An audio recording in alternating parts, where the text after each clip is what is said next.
तज़किरा-नवीस तब कहता है जो किताब वाले की दुकान पे पहुंचता है और उसके बाद कहता है अस्सलाम वालेकुम। तो किताब वाला कहता है वालेकुम अस्सलाम, आइए मौलाना। अपनी मसनद मौलाना को देता है और ख़ुद दुकान के सामने वाले स्टूल पे बैठ जाता है। शायर कहता है गरीब सुबह से आपकी राह तक रहा है कि आप आएँ तो आपसे 2-4 शेर अपनी ककड़ी पर लिखवाएं और आपने उसकी बात का जवाब देना तक न गवारा किया। तज़किरा-नवीस कहता है मैं ऐसे वैश्यों से बात करके अपनी ज़बान खराब नहीं करना चाहता। किताब वाला कहता है आप भी गोया मीर साहब के नक्शे कदम पे चल रहे हैं। सुना है दिल्ली से लखनऊ के सफ़र में मीर साहब एक लखनवी के साथ एक ही इक्के पर हम सफ़र थे और सारे रास्ते खामोश रहे कि कहीं ज़बान न बिगड़ जाए। तज़किरा-नवीस कहता है साहब यही रवायतें तो हैं कि आगे चलकर शायद ज़बान और शेर व अदब को ज़िंदा रखेंगी, वरना बर्बादी में कसर कौन सी बाकी रह गई है। अब देख लीजिए दिल्ली और आगरा में इन दिनों जिस किस्म की ज़बान लोग बोलने लगे हैं, मैं तो कान बंद कर लेता हूँ। साहब सुना है कलाम पाक का रेख्ता में तजुर्मा आ गया है। किताब वाला कहता है जी हाँ, शाह रफ़ीउद्दीन साहब का तजुर्मा मौजूद है और अगर आपको मौलवी अब्दुल कादिर का तजुर्मा दरकार है तो कुछ रोज़ इंतज़ार कीजिए, हफ्ते 2 हफ्ते में वह भी आ जाएगा। शायर कहता है तरक्की का दौर आ रहा है मौलाना। किताब वाला कहता है तरक्की कह लीजिए या तनज़्ज़ुल, बहरहाल ज़माना बड़ी तेज़ी से बदल रहा है। मशीनें आ गई हैं, जगह जगह छापे खाने खुल रहे हैं और कलाम पाक के साथ साथ इंजील के भी तर्जुमे छप रहे हैं। सुना है कलकत्ते में एक फिरंगी है जो संस्कृत, फारसी, उर्दू और दिगर हिंदुस्तानी ज़बानों में बड़ी महारत रखता है। उसने एक मदरसा खोला है, फोर्ट विलियम कॉलेज नाम का। वहाँ इन ज़बानों में दर्स दिया जाता है और अब तो सुना है कि मुशायरे भी वहीं मुनअक़द होंगे। शायर कहता है हमने तो यहाँ तक सुना है कि दिल्ली में भी एक कॉलेज खुल रहा है जहाँ अंग्रेज़ी ज़बान की तालीम और कीमिया और तिबियात पर दर्स दिए जाएंगे। किताब वाला कहता है कुफ्र इल्हाद का दौर है, इस दौर को बदल देने के लिए बखुदा किसी मुजाहिद की ज़रूरत है। फिर ज़माना दर्दमंद तो बहुत है मगर मुजाहिद कोई नहीं। तब हमजोली आता है और हमजोली कहता है कि ज़माने को ज़रूरत दरअसल मुजाहिद की नहीं मौलाना, बल्कि इंसान की है। इंसान कहीं नज़र नहीं आता। तो शायर खड़े होके कहता है तो हम लोग क्या जानवर हैं? इसी पे सब हंस देते हैं और शायर बैठ जाता है। हमजोली कहता है दर्शो तदरीश का यह नया सिलसिला जो शुरू हो रहा है, मेरा यकीन है कि इंसान भी यहीं से पैदा होंगे। वैसे भी सारे ज़माने में लूट मार मची हुई है, जिसे देखो अपनी बेरोजगारी का रोना रोता है। इन नए कॉलेजों से कम अज कम यह तो होगा कि कुछ लोगों के लिए रोजी का हीरा निकल आएगा। किताब वाला तज़किरा-नवीस से कहता है कि मेरा तो ख्याल है मौलाना, आपकी इन तशनीफ़ात शरहो हदीस, तबसरा और तनकीद और तज़किरा-नवीसी में कुछ नहीं धरा है। अब तो आप भी नए रास्ते निकालने की फ़िक्र कीजिए। उठकर मौलाना के पास बैठ जाता है। कहता है मैंने उड़ते उड़ते किसी से सुना है कि दिल्ली में छापखाना आ रहा है और बहुत जल्द उर्दू में रिसाले और अखबारात छपने शुरू हो जाएंगे। सोचता हूँ वही कुतुब खाना खोल लूँ और अखबारात का भी सिलसिला जारी करूँ। तज़किरा-नवीस कहता है कि मियाँ, बहुत बुरा वक्त आया है। वाकई अभी कल की बात है, मैं अबुल फत साहब के मकतब में बैठा नसरुल्ला बेग साहब से बातें कर रहा था कि किस तरह का आगरा और दिल्ली के हविष्कारों ने लूट लिया। सिलसिला एक गुफ्तगू शेरो अदब तक पहुंचा। मीर अमन खां दर्दनाक दास्तां सुनाने लगे कि किस तरह सूरजमल जाट ने उनका घर बर्बाद किया और उनकी जायदाद पर काबिज हुआ। कहने लगे कि वह अब कलकत्ते के नए फिरंगी मदरसे में बैठे किस्सा चहार दरवेश लिख रहे हैं और ख्वाहिशमंद है कि मैं भी कलकत्ते हिजरत करूं। फारसी की मुदरसी मिल जाएगी, यही रजब अली सरूर ने कहलवाया भेजा है। खुद नसरुल्ला बेग इसी बात पर जोर दे रहे थे। किताब वाला दुकान से उठकर बाहर जाते जाते रुक जाता है और कहता है, अब उन्हीं को देखिए, फिरंगी की फौज में रिशालदार हैं और मजे से हैं। कह के बाईं ओर से निकल जाता है। शायर कहता है, सुना है उनके भतीजे असदुल्लाह की शादी हो गई। तज़किरा-नवीस कहता है कि जी हाँ भाई, अजीब जहीन लड़का है यह असदुल्लाह भी। इस कम उम्र में फारसी में शेर कहता है और वल्लाह खुद मेरी समझ में नहीं आता। हमजोली कहता है कि उसकी उम्र तो यही कोई 13-14 की होगी ना। शायर कहता है कि जी हाँ, इसमें हैरत की क्या बात है। शेख मोहम्मद इब्राहिम जौक को देखिए, 18-20 की उम्र होगी। अकबर शानी के दरबार में पहुँचे, शाह नसीर जैसे कुहना मश्क का तख्ता उलट दिया और अब उस्ताद शाह हैं। सारी दिल्ली में उनका तूती बोल रहा है।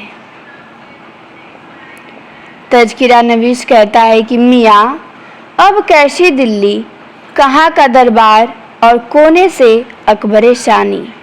अकबर व आलमगीर वगैरह के बाद आलमगीर शानी और शाह आलम शानी और अकबर शानी लौहे सल्तनत मुगलिया पर हल्फे मुकर्रर की तरह आते हैं और उजड़ी हुई दिल्ली के खराबा ए वहशतनाक में, जिसका नाम कभी किला ए मुअल्ला था, एक लुटा पिटा दरबार जम जाता है। घड़ी भर के लिए शेरो अदब की आवाज़ बुलंद होती है, फिर वहीं वहशतों का हमला और वही हूँ का आलम। लोग अवध या दक्कन की तरफ भाग निकले हैं और दिल्ली के गोइस्ते शाही में फिर वही कुत्ते लौटते हैं और उल्लू बोलता है। दाएं रास्ता से एक गाहक आता है। गाहक तज़किरा-नवीस को किताब वाला समझ के कहता है, साहब, मुंशी मिर्ज़ा मेहदी का नादिरनामा होगा आपके यहाँ। किताब वाला इज़ारबंद बांधता हुआ बाई तरफ से तेजी से अंदर आता है। एक आवाज़ स्टेज के बाईं तरफ से गुस्से से आती है, क्या मौलवी साहब ऐन दुकान के सामने बैठ जाते हैं? आप भी हर रोज?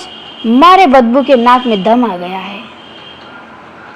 एक अजनबी जो बाजार में टहल रहा था, गली से झांक कर ये बातें गौर से सुनता है और मौलवी साहब को देखकर कहा लगता है।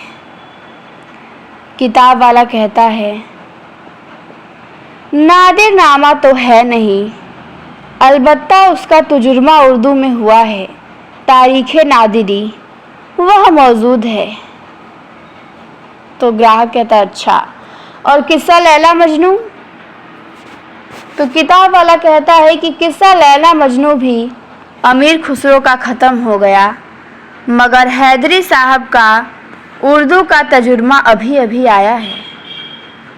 ग्राहक कहता है कि ज़रा दिखाइए। किताब वाला गाहक को लेकर अंदर जाता है। देहातियों की एक टोली रंगीन कपड़े पहने बलदेव जी का मेला शीर्षक वाली नज्म गाती हुई बाएं रास्ते से आती है। दूसरी तरफ से सिखों की एक टोली मदह गुरु नानक कविता गाती हुई अंदर आती है। दोनों में तनातनी, लाठी बल्लम तलवार नेज़े निकल आते हैं। आखिर गुरु नानक के चित्र के आगे दोनों टोलियां सिर झुका देती हैं और दोनों कविताओं को एक दूसरे से मिलाकर गाते हुए शांतिपूर्वक बाहर चली जाती हैं। है कहते नानक शाह जिन्हें वह पूरे हैं आगाह गुरु, वो कामिल रहबर जग में हैं यूं रोशन जैसे माह गुरु। मकसूद मुराद उम्मीद सभी बरलाते हैं दिल ख्वाह गुरु, नित लुत्फो करम से करते हैं हम लोगों का निर्वाह गुरु। इस बख्शीश के इस अजमत के हैं बाबा नानक शाह गुरु, सब शीस नवा अरदास करो और हरदास बोलो वाह गुरु। तो हिंदू टोली गाती है, क्या गाती है?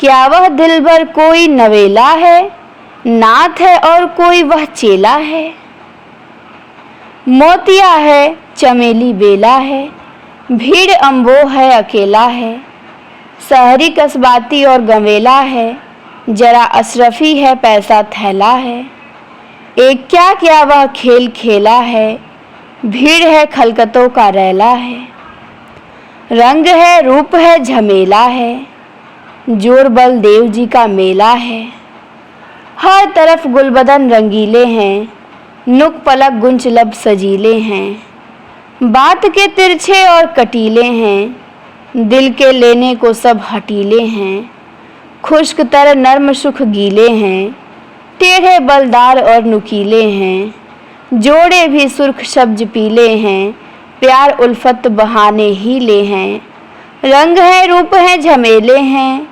जोर बल देव जी का मेला है, क्या मची है बहार जय बलदेव, ऐश के कारोबार जय बलदेव, धूम लैलो निहार जय बलदेव, हर कहीं आश्कार जय बलदेव, हर जबान पर हजार जय बलदेव, दम बदम यादगार जय बलदेव, कह नज़ीर अब पुकार जय बलदेव, सब कहो एक बार जय बलदेव। तो ये हिंदू टोली गाती है। फिर आगे गाती है, रंग है रूप है झमेला है, जोर बलदेव जी का मेला है। टोली गाती हुई दाईं तरफ से निकल जाती है। एक हसीना बेनजीर बाजार में आती है, माथे पर कशका, हाथ में फूलों का गजरा, उसके पीछे पीछे एक सोहदा लगा हुआ है। सोहदा, ए दिल आराम जय सीताराम। बेनजीर मुस्कुरा के कहता है, क्या चाहते हो? सोहदा कहता है, अर्जे हाल। बेनजीर कहता है, फरमाओ। सोहदा कहता है, श्री रामचंद्र ने लंका को फतह किया और तुम्हारे सुरमा हुस्न ने मेरे दिल का गढ़। बूद दर जोड़ दिले मन रवान, राम करदंद बुत्ता राम किशु। बेनजीर कहता है, इस बात का गवाह? सोहदा कहता है, हनुमान। हसीना हंस देती है और दोनों बातें करते हुए आगे निकल जाते हैं, बेनजीर और सोहदा। सोहदा कहता है, रे छैल छबीली रंग रंगीली गाठ गठीली, तुझे किस नाम से पुकारूं? तो बेनजीर कहती है, लौंडी को बेनजीर कहते हैं, क्या मैं जनाब का इसमें शरीफ दरियाफ्त कर सकती हूँ? सोहदा कहती है, मुझे बद्रे मुनीर कहते हैं और रहने वाली तुम कहाँ की हो? तो बेनजीर कहती है, मैं हुस्नपुरा की रहने वाली हूँ और सरकार।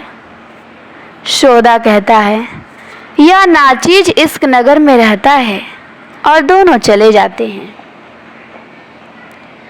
शायर कहता है कि मौलाना, सुना है आप शुअराए उर्दू का कोई तज़किरा लिख रहे हैं? तो तज़किरा नवीस कहता है कि जी हाँ, लिख तो रहा हूँ। शायर कहता है, किस मंजिल में है? तो तज़किरा नवीस कहता है, गुमरही की मंजिलों में भटक रहा है साहब, और क्या। मियाँ सोज मरहूम के साथ सोहबत थी। उन्हीं ने उकसाया था कि कुछ लिखिए। एक जमाना था कि दिल्ली और उसके गिरदो नवाह के चक्कर लगते थे। सोज मरहूम के अलावा मीर साहब, ख्वाजा मीर दर्द, हजरत सौदा, मीर हसन, हजरत फुग्गा सबके साथ उठना बैठना था। ये हजरत दुनिया से क्या उठे बज़्म की उजड़ गई। किताब वाला एक देहाती लड़के को गुजरता देख के कहता है, इधर आना मियाँ। लड़का नहीं सुनता। किताब वाला कहता है, अबे इधर आबे खबीश। लड़का आता है, कहता है कि ससुरे रेखता नहीं समझते। जब तक मुगल्ली जात न बकिए समझते हैं इज्जत नहीं हुई। लड़के को पैसे दे के कहता है कि अजी जरा सामने की दुकान से 4 पान बनवा लाओ। लड़का पान की दुकान पे चला जाता है। लड़का कहता है, जरा हाथ चला के 4 पान बना देना भाई। तो पान वाला कहता, अभी लीजिए साहब, बनारसियों के बड़े बड़े टुकड़े, इलायचियाँ कतर डाली हैं इलायचियाँ। तज़किरा नवीश कहता है, मीर साहब कोई 30 वर्ष बाद अपने वतने मालूफ यानी दिल्ली वापस आए। उल्मो ओ फजुला से मिले, इज्जतो तौकीर मिली, पर ऐसा कोई मुखातिब नहीं मिला जिससे दिले बेताब को तसल्ली हो। कहने लगे कि सुभान अल्लाह, यही वह शहर है जिसके हर कूचे में आरिफ, कामिल, फाजिल, शायर, मुंशी और दानिशमंद थे। आज वहाँ कोई ऐसा नहीं कि उसकी सोहबत से लुत्फ़ उठाऊं। 4 महीने इस तौर से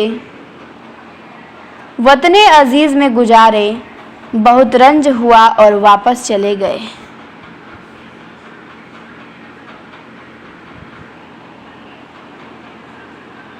वो उनका बज़्म में आना बस इतना याद है मीर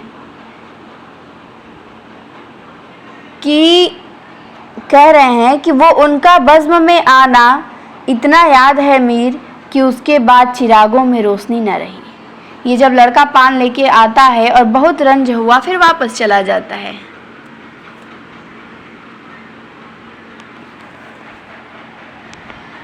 आगे है कि वो उनका बज़्म में आना बस इतना याद है मीर कि उसके बाद चिरागों में रोशनी न रही। तो गरज साहब कहते हैं, अब कैसा तज़किरा और कहाँ का तज़किरा नवीस, बहरहाल दास्ताने पारीना का एक ज़र्री वक्र।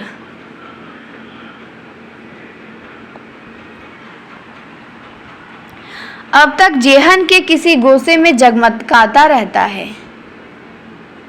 अहदे हाजिर की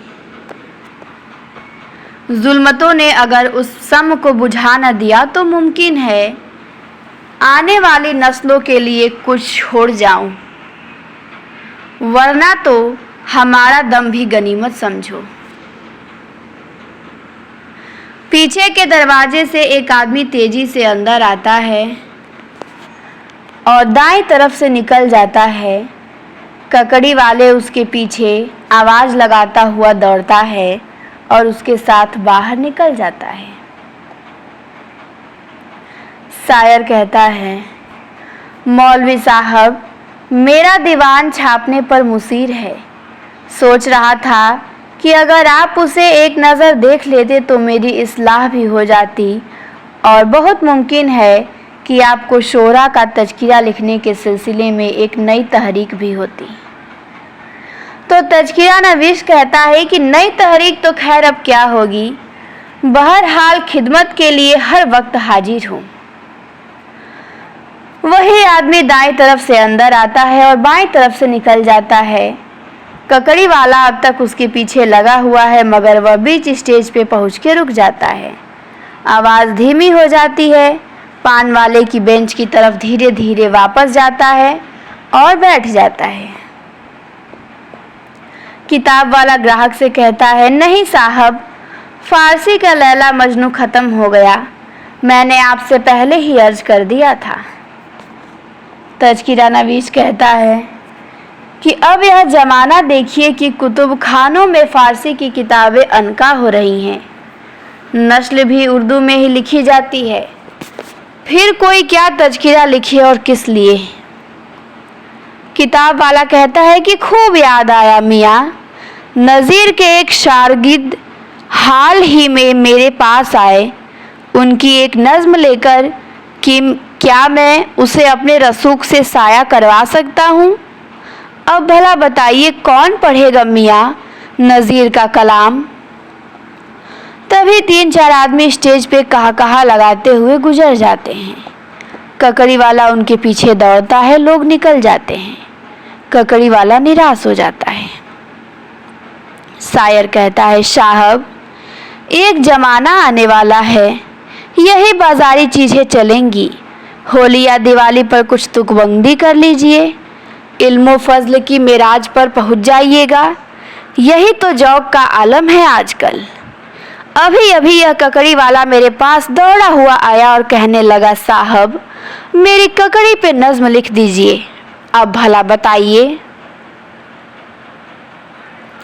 तभी बाहर से एक आवाज़ आती है, तुमसे एक बार कह दिया नहीं चाहिए ककड़ी, दिमाग खराब हो गया है। ककड़ी वाला बाहर से कहता है, नहीं मियाँ वह बात है यह है। तो आवाज़ आती है कि बस कह दिया ना, मुझे ककड़ी खरीदनी है, ना मैं शेर कह सकता हूँ, हमारा अपना काफिया तंग है, परेशान करके रख दिया। बर्तन वाले के यहाँ कुछ लोग जमा होते जा रहे हैं। इतने में हिजड़ों की एक टोली आती है जिसमें करीमन और चमेली भी हैं। करीमन कहता है, अल्लाह की अमा पीरों का साया, लड़के के अब्बा के हाथ का मैल, ऐ सदके जाऊं मैं तुम्हारे वारी, अल्लाह की अमा पीरों का साया। दर्जी कहता है, रामू अबे ओ रामू, अबे घरवाली के पास कब तक घुसा बैठा रहेगा, बाहर निकल, यार दोस्तों में आकर बैठ जरा। रामू खिलखिलाता हुआ बाहर आता है, कहता है, झेंपू कहीं का, क्या मिठाई नहीं खिलाएगा।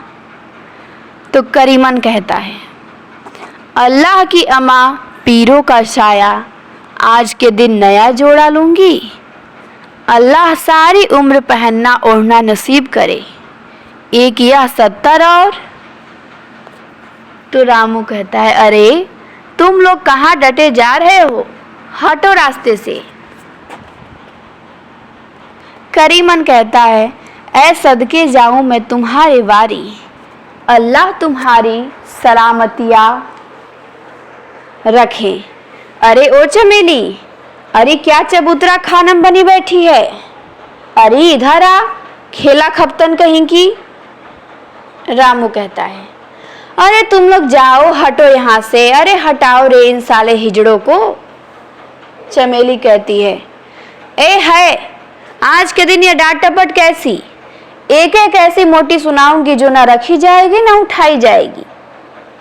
ए हैं, कैसे लोग हैं। ओ करीमन, ए है, कहाँ चली गई सरकारा कहीं की। करीमन को देख के कहती है चमेली, अरे तू कहाँ है दवाई दीदा, तू कहाँ है हवाई दीदा, जब से गला फाड़े डाल रही थी, अब मुंह क्या ताक रही है, गाती क्यों नहीं।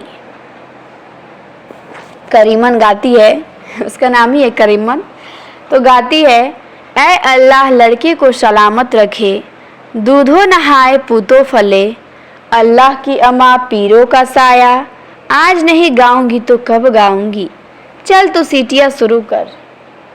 रामू कहता है, अबे तेरी ऐसी तैसी, खबरदार जो सीटियां गाई। चमेली कहती है, ए करीमन तुझे खुदा की सवार, कहीं सामत ने तो धक्का नहीं दिया है। अरे कोई अच्छी चीज गा, ये मुझे सीटियां ही रह गई हैं।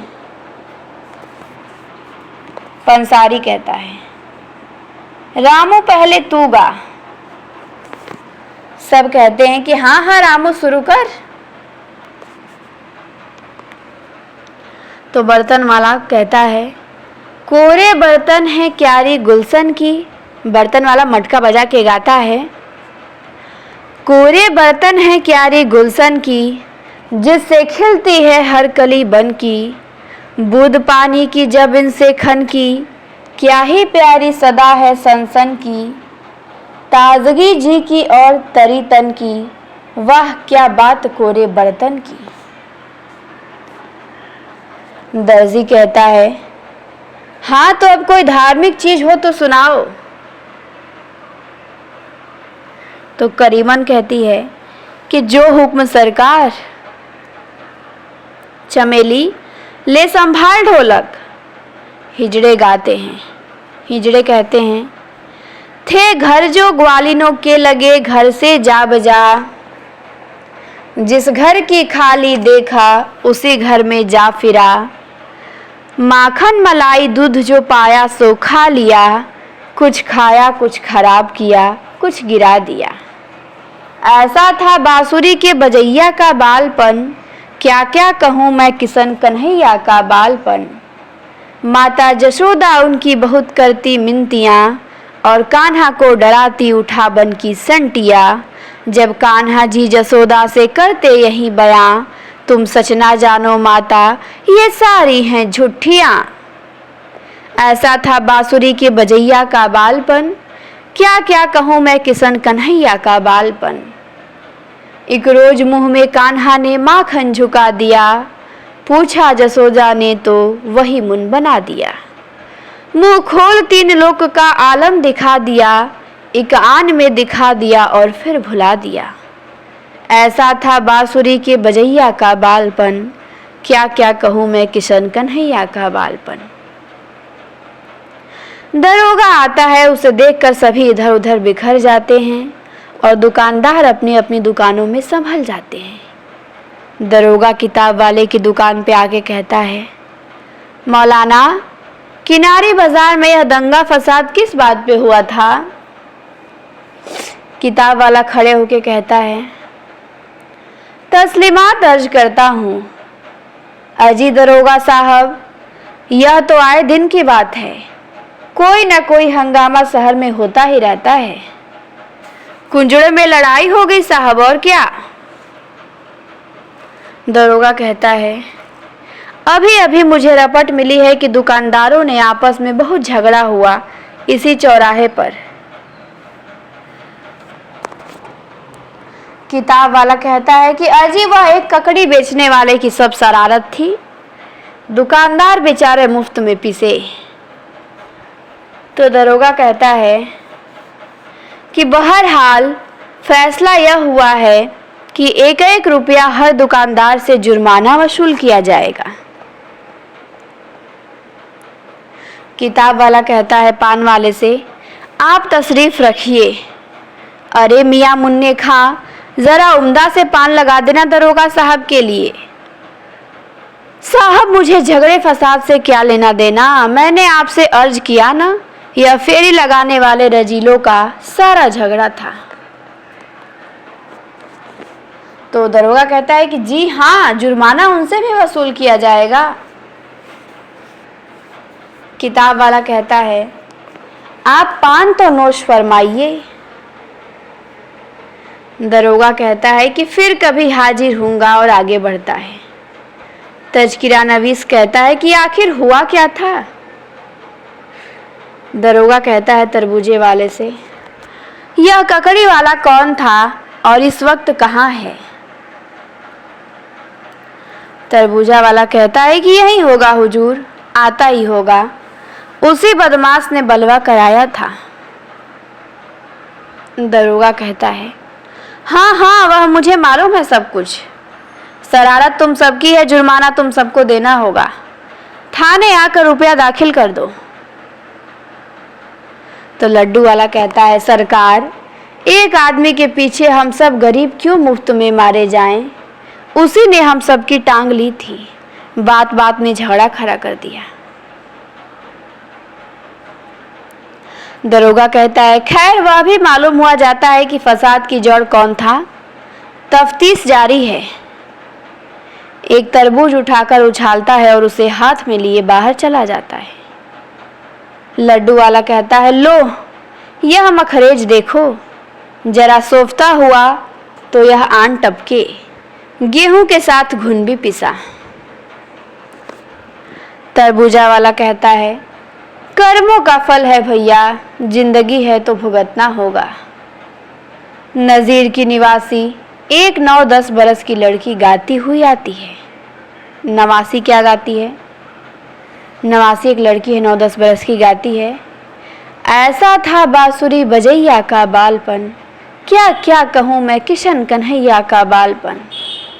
और पंसारी की दुकान पे आके कहती है, चाचा नाना ने आम का अचार मंगाया है। पंसारी कहता है, कहाँ है मियाँ नज़ीर? शहर में अंधेरा हो रहा है, उनसे कहो इस जुल्म पर भी एक कविता लिखे। बैठे बिठाए हम लोगों पर 1 रुपल्ली जुर्माना हो गया। नवासी कहता है, नाना राय साहब के यहाँ बैठे हैं। नवासी कहती है, तो पंसारी कहता है कि राय साहब ने खाने पर बिठा लिया होगा और क्या। तो नवासी कहती है कि मैं बताऊं, राय साहब ने नाना के लिए बेसन की रोटी पकवाई है। तो पंसारी कहता है कि अच्छा इसीलिए अचार की याद आई, उनसे कहना जरा इधर तशरीफ लाएं। और अचार देते हुए कहता है कि यह लो। फिर नवासी गाती हुई चली जाती है, क्या क्या कहूँ मैं किशन कन्हैया का बालपन। तब तक हमजोली कहते हैं, हमजोली, मौलाना आपकी नज़र में मियाँ नज़ीर शायरों में क्या हैसियत रखते हैं? हमजोली कहता है, तो तज़किरा नवीस एक किताब देखते हुए कहता है, भाई बहुत बागो बहार आदमी है, खुश मिजाज, शगुफ्ता, उस्ताद, हर शख्स से हंसकर मिलने वाला, किसी का दिल ना दुखाने वाला, ऐसा कि शायद जिसकी मिसाल दुनिया में मुश्किल से मिलेगी। लेकिन शायरी और चीज़ें दिगर अस्त, फोहर सकलामी, हजोगाई, इब्तजाल और आमियाना मजाक की तुकबंदी को हमने शेर नहीं माना है। मियाँ नज़ीर को शायर मानना उन पर बहुत बड़ा बुहतान होगा। सोरा के तज़किरे में उनकी कोई जगह नहीं। तरबूज वाला उठकर धीरे धीरे आवाज़ लगाता हुआ बाहर चला जाता है। लड़की वापस आती है। नवासी कहती है कि गाते हुए आती है, क्या क्या कहूँ मैं किशन कन्हैया का बालपन। पंसारी से कहती है नवासी कि चाचा नाना ने अचार वापस कर दिया। पंसारी कहता है क्यों? लड़की हंसी दबाते हुए कहती है कि यह पढ़ लीजिए। पंसारी पर्चा पढ़ता है। दोनों लड़की के हाथ से लेकर देखते हैं और बड़े जोर का कहकहा लगाते हैं। लड़की भाग जाती है। रामू कहता है, क्या बात है लाला जी? तो पंसारी कहता है, सुनो मियाँ, नज़ीर ने एक नज्म कही है। क्या कही है भाई? कहा है कि फिर गर्म हुआ आनेक बाजार चूहों का, हमने भी किया खांचा तैयार चूहों का। सर पांव कुचल कुट के 2-4 चूहों का, जल्दी से कचमूर सा किया 4 चूहों का। क्या जोर मज़ेदार है अचार चूहों का? अव्वल तो चूहे छाटे हुए कद के बड़े हैं और शेर सवा शेर के मेढक भी पड़े हैं। चख देख मेरे यार, ये अब कैसे कड़े हैं, 40 बरस गुजरे हैं तब ऐसे सड़े हैं। क्या जोर मज़ेदार है अचार चूहों का, आगे जो बनाया तो बिका 20 रुपए से। बरसात में बिकने लगा 25 रुपए से, जाड़ों में यह बिकता रहा 32 रुपए से और होलियों में बिकता रहा 40 रुपए से। क्या जोर मज़ेदार है अचार चूहों का। हंसी से बेकाबू हो जाता है और दोनों में से मसाले से लथपथ एक मरा हुआ चूहा निकलता है जो दोना रहता है। तो कहता है साले चूहों काक अचार का इतना शौक। पसारी, बर्तन माला और दर्जी वगैरह हंसते हैं। शायर कहता है सुन लिया हुजूर, यह है मियाँ नज़ीर का मेयार सुखन। तो किताब वाला कहता है ताजुब तो इस बात की है कि मियाँ नज़ीर शरीफ घराने के आदमी हैं, जाहिल और गदागर उनकी चीज़ें गाते फिरते हैं। उन्हें अपना ना सही अपने खानदान वालों की इज्जत का तो ख्याल होना चाहिए। तो तज़किरा नवीस कहता है साहब, जिस शख्स की तमाम उम्र पतंगबाजी, मेले ठेलों की सैर, आवारागर्दी और कमारबाजी में गुजरी हो, उसे क्या शर्म हया। तो शायर कहता है अब तो खैर आखिरी उम्र में एक सूफी साफी की ज़िंदगी बसर करने लगे हैं। इसमते बिबिस्त अज बेचादरी की मिसाल है, वरना सुना है अहदे सबाब में यह आलम था कि बाजार के लौंडों के साथ गाते बजाते और कोठों के चक्कर लगाते थे, होली के दिनों में बाकायदा रंग खेलते और हर रस्म में शरीक होते। किताब वाला कहता है कि अब भला बताइए इन सुखियाना तर्ज के गानों को जो सड़कों पर भीख मांगने वाले गाते फिरते हैं। अगर शेर कह दिया जाए तो क्या दुनियाए शायरी पर जुल्म न होगा। शाम हो रही है, कोठे पर महफिल जमने लगी है। अंदर से सोहदा आता है, उसके पीछे बेनजीर आती है। एक दो लोग आ चुके हैं, गाने के दौरान और लोग आते हैं। एक फ़कीर हरी कफनी पहने लंबी दाढ़ी वाला आता है, हाथ में जलते हुए लोबान की थाली है। उसका धुआं कमरे में फैलता है और लोबान की एक तरफ रखकर एक कोने में दुबकर बैठ जाता है। इसी तरह एक आदमी फूलों के गजरे छड़ी पर लिए हुए आता है और अपने हाथ से तमाशबीनों की कलाइयों पर गजरे बांधता है और पैसे वसूल करता है। सौदा कहता है ऐ गुलंदाम दिलाराम परिजात सनम, बकायदा तारुफ तो हो चुका, अब कुछ सुनाओ। बेनजीर कहता है जो हुक्म, क्या सुनाऊं।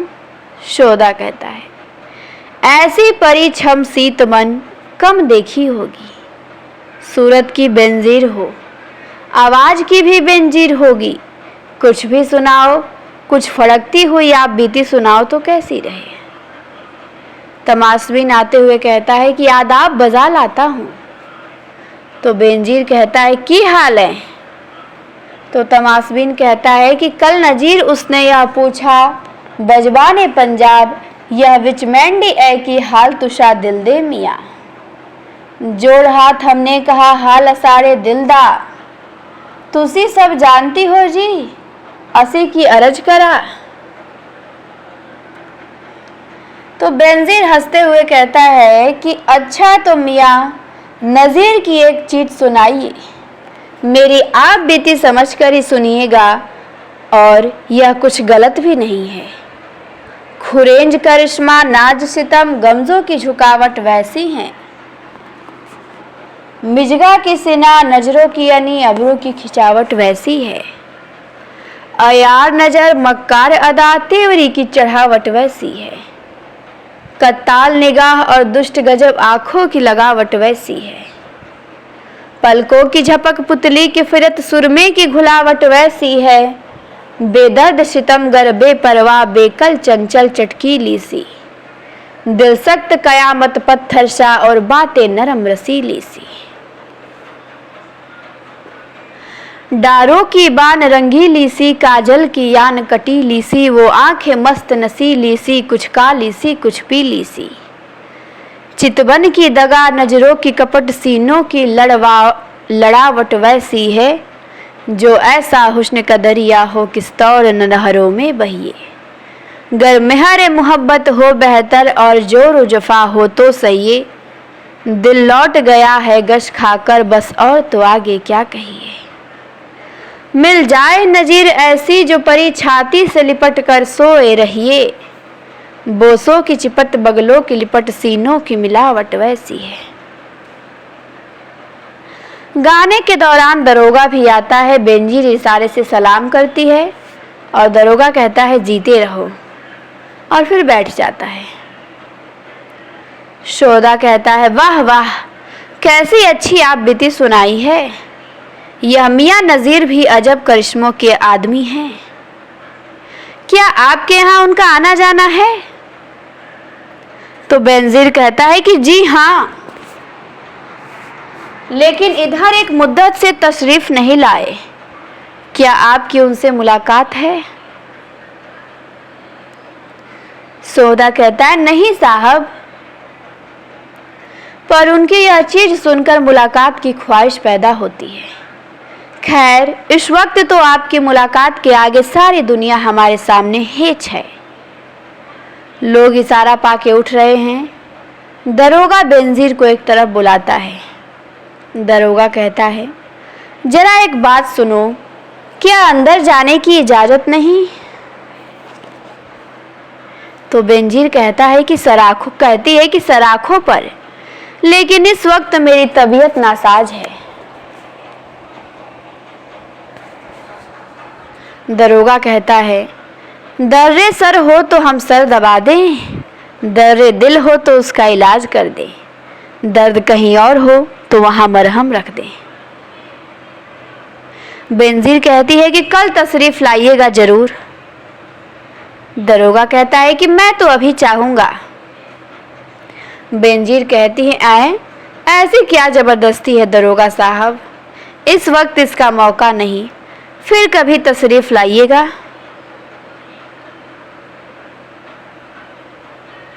दरोगा कहता है कि मुझे चराती हो? यह कौन रकीबे रुसियाह बैठा है, इशारा करो तो धक्के देकर निकलवा दूं। शोधा उठते हुए कहता है कि अम्मा, यह क्या बकबक है? तो दरोगा कहता है, आप कौन जाते शरीफ हैं, कोई नई चिड़िया मालूम होती है। बरखुदार, अभी तुम हमें पहचानते नहीं हो। तो शोधा कहता है कि भाप रहा हूँ, मौका दीजिए तो अभी पहचान लेता हूँ, आइए हो जाए दो दो हाथ। तो बेनज़ीर कहती है, आय है, यह क्या तमाशा है, आप मेरे मिलने जुलने वालों से इस तरह कलाम कीजिएगा। शोधा कहता है, माफ़ी चाहता हूँ हुजूर, अभी मुझे बख्श दीजिए। तो बेनज़ीर कहती है दरोगा से कि आप बताइए कब तशरीफ़ लाइएगा। दरोगा कहता है, हम तो 1000 दफ़ा आए, आप बुलाएं भी। बेनज़ीर कहती है, बुलाए तो लाख, आप आए भी, अब दाना डालना पड़ेगा। दरोगा कहता है, भला सरकार को दाना डालने की क्या ज़रूरत है, गंदूमी रंग भी है, जुल्फ़ ए सहे फाम भी है।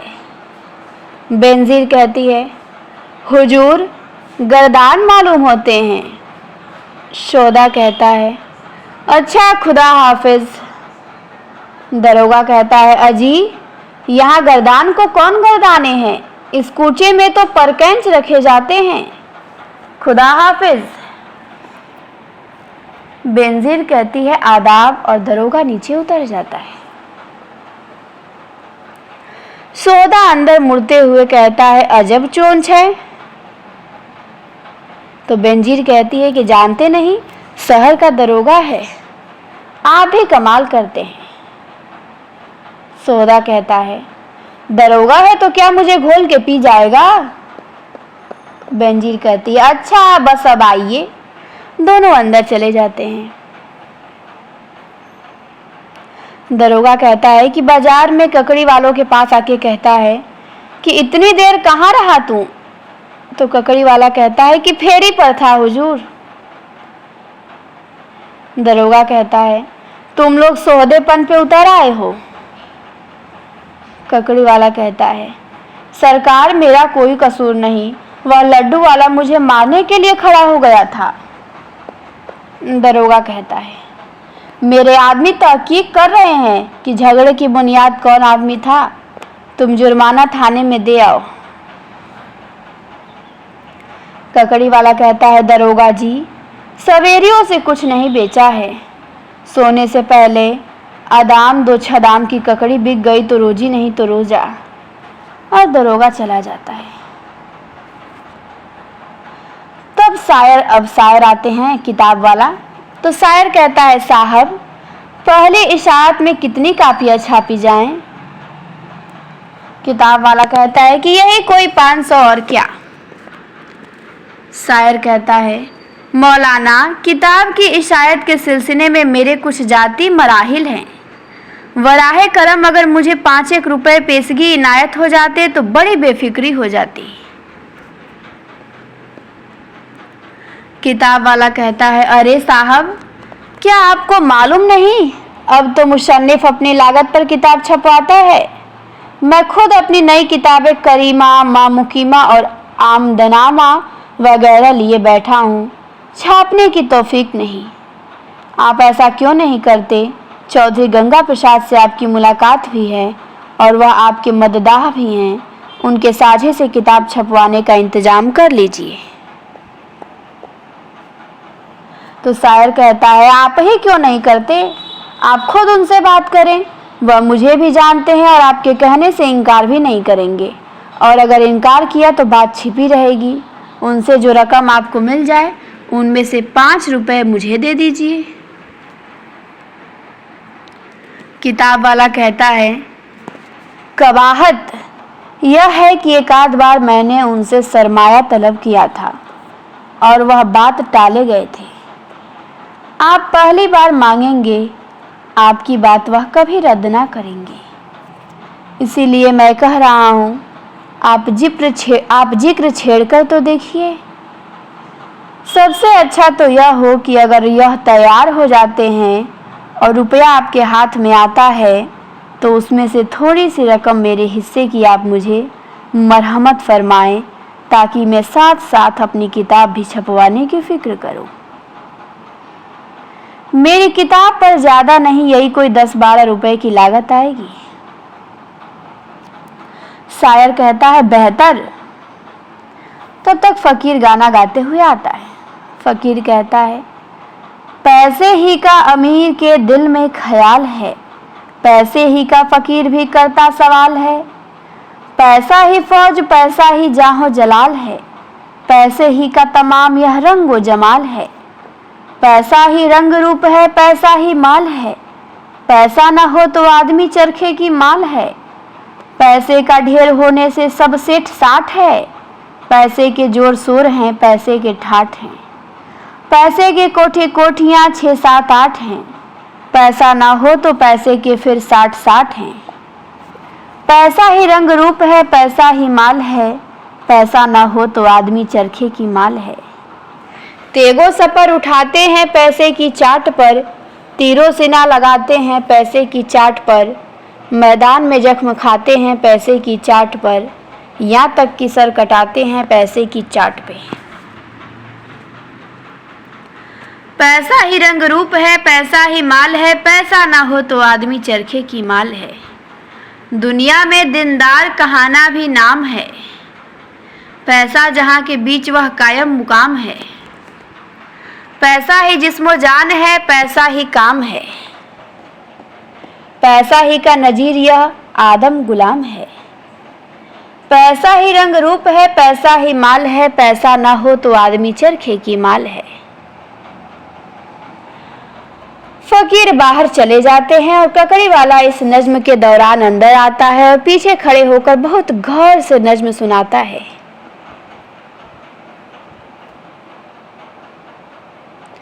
ककड़ी वाला बड़ी हसरत से कहता है, मेरी ककड़ी पे कोई नज्म नहीं लिख देता। बाहर जाने लगता है, लेकिन यह कहे कुछ सोचकर चौंक पड़ता है और आवाज लगाता है, साहब। आवाज लगाता हुआ दाएं रास्ते से भाग जाता है, मगर फौरन ही वापस आता है और आवाज लगाता हुआ बाएं रास्ते से बाहर चला जाता है। शाह साहब, शाह साहब। फकीर गाते हुए वापस आते हैं। ककड़ी वाला फिर अंदर आता है और आवाज लगाता है, मगर फकीर निकल जाते हैं। ककड़ी वाला सर पकड़ के बैठ जाता है। फकीरों का गाना अब तक हवा में गूंज रहा है कि पर्दा तेजी से गिरता है। और अंक 1 यहीं पे समाप्त होता है। यहाँ पे मैंने बताया था कि इस नाटक में 2 अंक हैं, तो अंक 1 समाप्त होता है और अंक 2 क्या है, यहाँ से शुरुआत होता। तो अगले क्लास में हम लोग देखेंगे अंक 2 को। उम्मीद करते हैं कि ये क्लास आप सभी को अच्छी लगी होगी। आप सभी को क्लास में जुड़ने के लिए बहुत बहुत धन्यवाद। क्लास अच्छी लगे तो लाइक शेयर सब्सक्राइब जरूर करें। फिर हम मिलते हैं आपसे शीघ्र ही अंक 2 के साथ अगली क्लास में। आज के लिए इतना ही।